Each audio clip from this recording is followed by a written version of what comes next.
मेरे प्यारे दर्शकों, मैं अनन्या आप सभी का संपूर्ण विद्याश्री परिवार की ओर से रामलीला के सप्तम दिवस पर भरपूर आदर के साथ एक बार फिर स्वागत करती हूँ। दर्शकों, रामायण में ऐसे कई प्रसंग देखने को मिलते हैं जिसके फलस्वरूप ही हनुमान जी को भक्त शिरोमणि के रूप में देखा जाता है।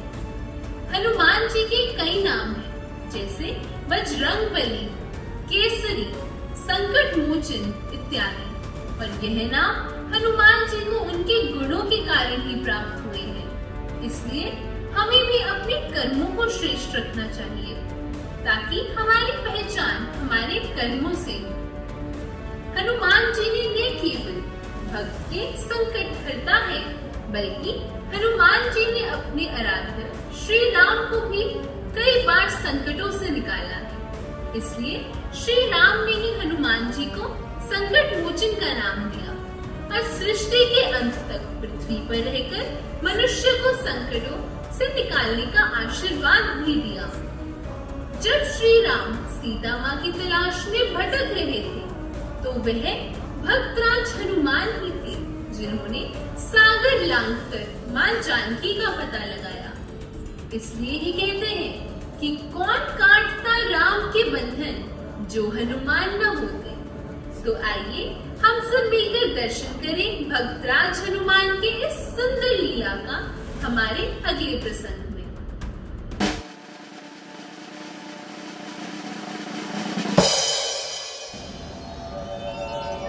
बाली वध के पश्चात श्री राम सुग्रीव का राज्याभिषेक करते हैं। किष्किंधा नरेश महाराज सुग्रीव की जय हो। किष्किंधा नरेश महाराज सुग्रीव की जय हो। हनुमान समस्त सेना को उपस्थित किया जाए। समस्त सेना उपस्थित है महाराज। हे हनुमान, तुम चारों दिशाओं में अपनी सेना सहित जाओ और यथासंभव माता सीता का पता लगाओ। जैसी आज्ञा महाराज। सियावर रामचंद्र की जय। सियावर रामचंद्र की जय। सियावर रामचंद्र की जय। हे परमवीर हनुमान, साहसी अंगद और हमारे नल और नील, तुम सब दक्षिणी दिशा की ओर जाओ और माता जानकी का पता लगाओ। भक्तराज हनुमान, यह कार्य आपके बिना असंभव जान पड़ता है। यदि तुम्हारी मेरी सीता से भेंट हो तो उन्हें मेरी यह मुद्रिका निशानी के रूप में दिखाना और वापस लौटते हुए उनकी कोई निशानी अवश्य साथ लाना। जैसी आज्ञा प्रभु। जय श्री राम। हे राम हे राम हे राम हे राम। लंका नगरी में राम नाम का सुमिरन यह कैसे संभव हो सकता है?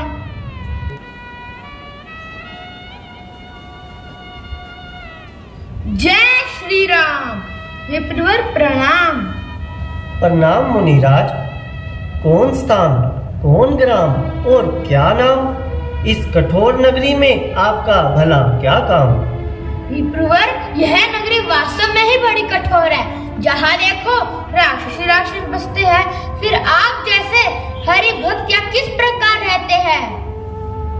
कुछ ना पूछिए मान्यवर। जैसे कठोर दांतों की पंक्ति के बीच में मुलायम जिह्वा रहती है, उसी प्रकार इन कठोर राक्षसों के बीच में मेरी आत्मा कष्ट सहती है। यद्यपि मैं रावण का भाई और तामसी शरीरधारी हूँ, परंतु फिर भी राम की कृपा का भिखारी हूँ। मान्यवर, अब आप अपना परिचय दीजिए। जय श्री राम। मैं राम भक्त हनुमान हूँ और यह माता सीता का पता लगाने आया हूँ। क्या आप इस कार्य में मेरी कुछ सहायता कर सकते हैं? अवश्य भक्तराज। बस इतना ही ज्ञात है कि उत्तर दिशा में अशोक वाटिका में रावण ने माता सीता को राक्षसियों के पहरे में छुपा रखा है। इस सूचना के लिए आपका बहुत आभार। अब चलने की आज्ञा चाहता हूँ। जय श्री राम।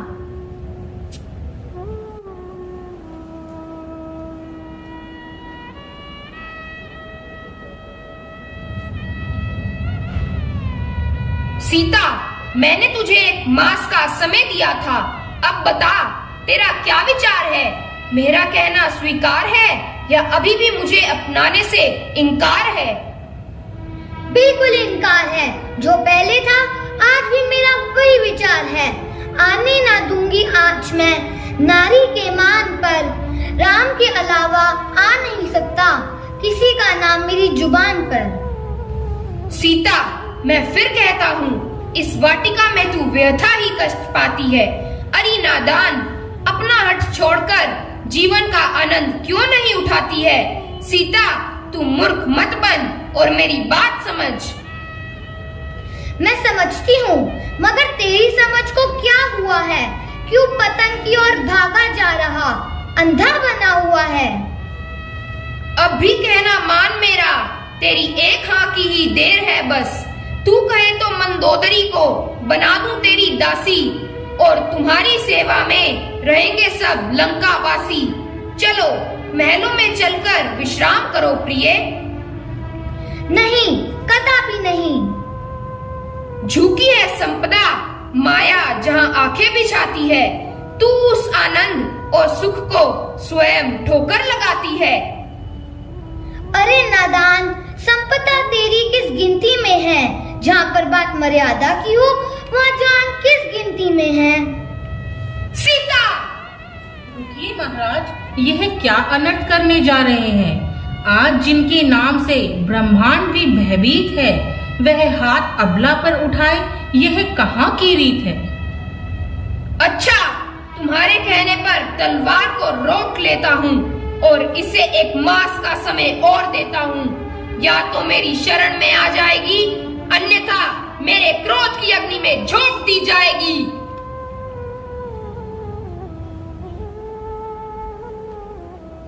हे नाथ, बिन तुम्हारे अब यह जीवन मुझको भाता नहीं। हाय, क्या मुझ अबला का तुमको ध्यान भी आता नहीं? आता है माता, प्रभु राम को तुम्हारा ध्यान हर समय आता है। कौन बोला? मेरे स्वामी का प्यारा नाम किसके मुख से निकला? पाप नगरी में इस नाम को कोई लेता नहीं। हे विधाता, मेरे कानों का यह कोई धोखा तो नहीं? नहीं माता, धोखा नहीं, साक्षात है। प्रणाम माता। तुम कौन हो? कौशल्याधीश श्री रामचंद्र जी महाराज का दूत। राम का दूत? क्या मैं स्वप्न देख रही हूँ? यह कभी संभव नहीं। चिंताओं का परिणाम है। राम के दूतों का लंका में भला क्या काम है? नहीं माता, मैं सच कह रहा हूँ। मुझे श्री राम ने आपकी सूद लेने के लिए ही भेजा है और आपका भ्रम दूर करने के लिए प्रभु राम की निशानी है मुद्रिका भी साथ लाया हूँ। मुद्रिका को देखकर हृदय कमल भी खिल गए। यह निशानी क्या मिली, मानो राम ही मिल गए। हे माता, तुम कदापि चिंता ना करो। मेरे यहाँ से जाते ही श्री राम यहाँ पधारेंगे और दुष्टों का नाश करके तुम्हारे सब संकट निवारेंगे।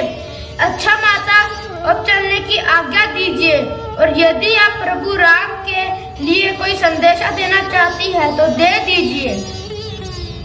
हनुमान, यह चूड़ामणि मेरी निशानी के रूप में ले जाओ और स्वामी से कहना अधिक देर ना लगाएं और शीघ्र मुझे यहाँ से ले जाएं। जी माता श्री, आप निश्चित रहे, परंतु इस वाटिका के सुंदर फलों को देखकर मुझे भूख लगाई है। यदि आपकी आज्ञा हो तो क्या इन फलों को खाकर मैं अपनी भूख को शांत कर सकता हूँ? अवश्य पुत्र, किंतु सावधान रहना, क्योंकि इस वाटिका की रक्षा बड़े बड़े योद्धा राक्षस करते हैं। जैसी आज्ञा माता श्री। जय श्री राम।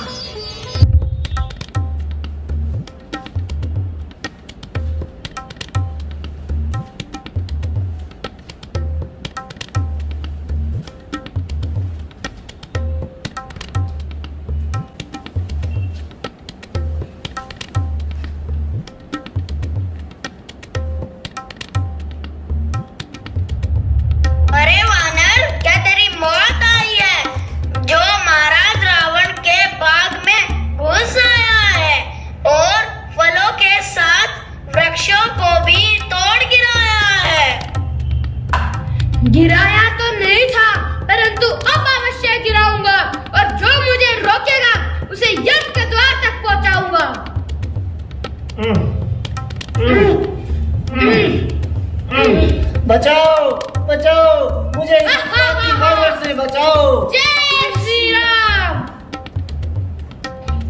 अरे यह वानर तो बड़ा बलवान है, मानो काल के समान है।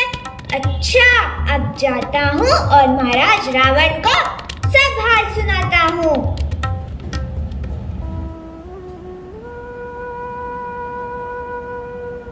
दुहाई है, महाराज लंकेश की दुहाई है।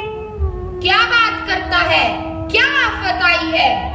महाराज, अशोक वाटिका में एक वानर आया है जिसने बड़ा ही उधम मचाया है, फलों को तोड़कर वृक्षों को गिराया है, और जब उसे रोकने की कोशिश की तो उसने एक पहरी को भी मार गिराया है। क्या? एक साधारण वानर और इतना दुस्साहस कि मेरा तनिक भी बह ना खाए और निडर होकर लंका में इतना उत्पात मचाए। पिताश्री, आप किस बात की चिंता में पड़ गए हैं? मुझे आज्ञा दीजिए, मैं उस दुष्ट को पकड़कर आपके सम्मुख लाऊंगा या फिर उसको अपने इन हाथों से यमलोक पहुंचाऊंगा। अति उत्तम, अब तुम ही जाओ और उस दुष्ट वानर को बंदी बनाकर हमारे सामने लाओ। जैसी आज्ञा पिताश्री। कहाँ है वो उपद्रवी वानर? कहाँ है जिसको अपने बल पर बड़ा अभिमान है? अब जरा मेरे सामने तो आए और अपना पराक्रम दिखाए। पराक्रम दिखाने का तो मुझे अभी अवसर ही खा मिला है। अरे मूर्ख, तू नहीं जानता कि मैं देवताओं पर विजय पाने वाला मेघनाथ हूँ। मैंने ही इंद्र पर विजय प्राप्त की है, इसलिए तो मेरा नाम इंद्रजीत है। अच्छा, ऐसी बात है तो आप मेरे सामने आओ और अपना यह पराक्रम मुझ पर दिखाओ। यह वानर तो बड़ा बलवान है। यदि इस पर ब्रह्मास्त्र नहीं चलाया जाएगा तो यह कदापि काबू में नहीं आएगा। यह तो ब्रह्मास्त्र है और यदि मैं इसे निष्फल करूंगा तो ब्रह्मा जी का अपमान होगा। इससे तो यही अच्छा है कि मैं इसमें बंद कर रावण के दरबार में चला जाता हूँ और उससे भी मिलकर आता हूँ।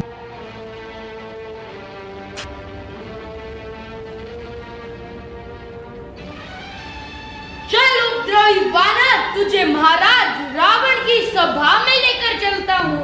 चलो चलो। जय श्री राम। एक बंदर को पकड़ने में इतनी कठिनाई कि मेघनाथ ने भी इतनी देर लगाई। महाराज की जय हो। इंद्रजीत उस वानर को बंदी बनाकर ले आए हैं। युवराज इंद्रजीत की जय हो। युवराज इंद्रजीत की जय हो। लीजिए पिताश्री, ये दुष्ट वानर हाजिर है। हे वानर, सच बता, लांग कर सागर यहाँ कैसे चला आया? उजाड़ा बाग मेरा, तुझे क्या मेरा भय ना सताया? मैं अंजनी पुत्र हनुमान हूँ, महाराज सुग्रीव का मंत्री और प्रभु श्री राम का सेवक हूँ। तो बता, क्या संदेशा लाया है? लंकेश, तू शक्तिशाली, बुद्धिमान और ज्ञानवान है। नीति कुशल होकर भी तूने नीति पर तनिक ध्यान नहीं दिया और माता जानकी को चुराकर तूने बड़ा ही नीच कर्म किया है। आश्चर्य! एक नीच वानर इतना निडर हो गया और रावण को नीति का उपदेश सुनाए। लो देखो, आ गया वानर मुझे नीति बताने को। चला है तुच्छ वानर रास्ता रावण को दिखाने को। इसमें आश्चर्य की क्या बात है? अज्ञानी को ज्ञान बताना ही चाहिए, मार्ग से भटकों को रास्ते पर लाना ही चाहिए। बस बस दुष्ट वानर, यदि अब और अधिक जुबान चलाएगा तो कठोर दंड पाएगा। जुबान चलाऊंगा किंतु आपकी भलाई में, बातें करूंगा किंतु आपकी भलाई में। लंकेश, अभिमान को छोड़कर सतमार्ग पर आइए और माता जानकी को साथ लेकर प्रभु श्री रामचंद्र की शरण में जाइए। नहीं तो माता जानकी को काल रात्रि के समान समझिए और अपने शक्ति और वैभव को 2 दिन का मेहमान समझिए। किया अपमान जो मेरा, मजा विध्वंस करके तेरा अभी यमलोक पहुंचाता हूँ। ठहरिए महाराज, यह दूत है और राजनीति में दूत को मारना अनुचित कहा गया है, इसीलिए इसे क्षमा किया जाए या मृत्यु के अतिरिक्त कोई अन्य दंड दिया जाए। अच्छी बात है, वानरों को अपनी पूंछ बहुत प्यारी होती है। हाँ पिताश्री, इसकी पूंछ में आग लगाकर इसको छोड़ दिया जाए। जैसी आज्ञा महाराज।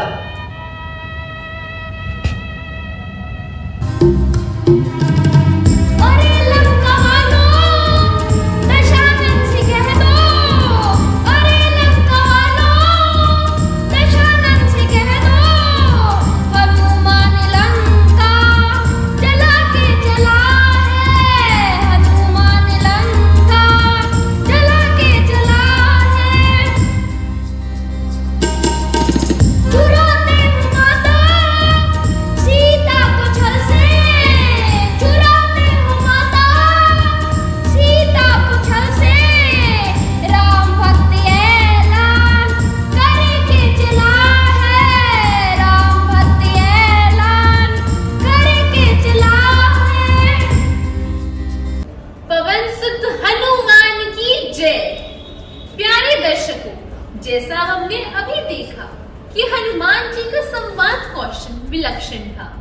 इसका सबसे बड़ा प्रमाण हमें तब मिलता है जब हनुमान जी पहली बार माता सीता को अशोक वाटिका में मिलते हैं और उन्हें भयमुक्त करने के साथ यह भी भरोसा दिलवाते हैं कि वह श्री राम के दूत है। कपि के वचन सब प्रेम सुनी, उपजा मन विश्वास। जाना मन क्रम वचन यह, कृपा सिंधु करदास। महावीर हनुमान ने अपने जीवन में आदर्शों से कभी कोई समझौता नहीं किया। लंका में हनुमान जी और मेघनाथ के मध्य हुए युद्ध में मेघनाथ ने ब्रह्मास्त्र का प्रयोग किया। हनुमान जी चाहते तो वह इसका तोड़ निकाल सकते थे, लेकिन उन्होंने ऐसा नहीं किया क्योंकि ब्रह्मास्त्र का महत्व वह कम नहीं करना चाहते थे। तुलसीदास जी ने हनुमान जी की मानसिकता का चित्रण करते हुए लिखा है, ब्रह्म अस्त्र ते ही साधा, कपि मन कीन्हु विचार।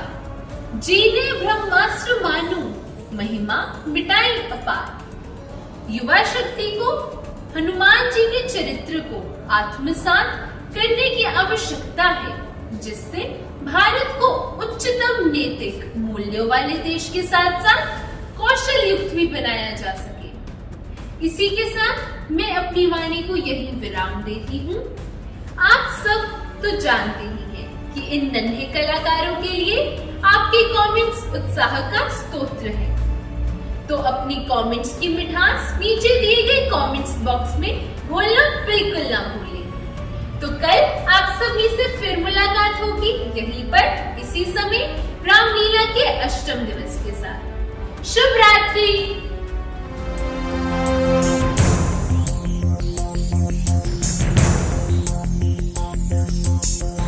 स्मरामि रघुनाथ मुखारविन्दम् मन्दस्मितं मधुरभाषी विशालपालम्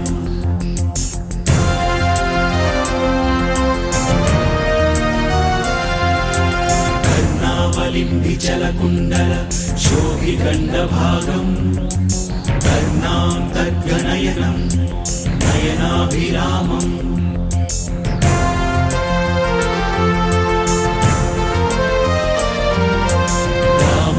रामभद्राय रामचन्द्राय वेधसे रघुनाथाय नाथाय सीताय पतये नमः।